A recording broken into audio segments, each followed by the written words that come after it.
A new lawsuit was filed on Friday challenging and seeking the undoing of a series of new rules around elections in Ohio that threaten to make it significantly harder for marginalized voters to cast a ballot. As with so many other restrictive changes to the handling of elections, these updates don't respond to any documented, systematic problems of election fraud, since no such issues exist.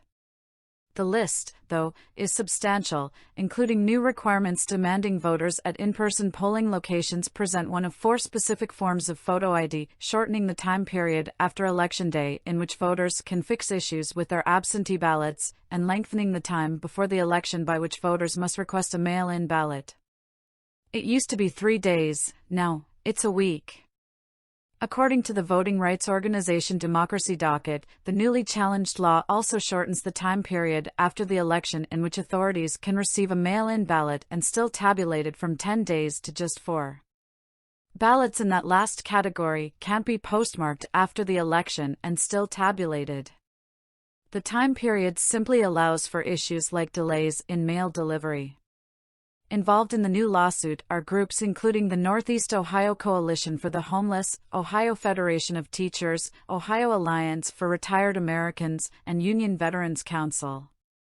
The suit contends that the new rules impose disproportionately severe burdens on young, elderly, and Black voters in the state, in addition to individuals serving in the military and other Ohioans who might be living outside the state whose ballots could be affected by punitively shortening the time after the election in which local authorities can still count a vote they receive. The case relies on arguments from the First and 14th Amendments to the U.S. Constitution, and Democracy Docket identified the case as the first court challenge to the new Ohio law, which the legal advocacy organization also ID'd as the first suppressive law of its kind from after the 2022 midterm elections. A wave of restrictions, from new rules for voter ID to limits on the use of drop boxes for mail-in ballots, and even restrictions on third-party organizations seeking to help voters throughout the electoral process, were passed following the 2020 elections. Trump is still pushing his nonsensical claims about what he insists happened during those elections.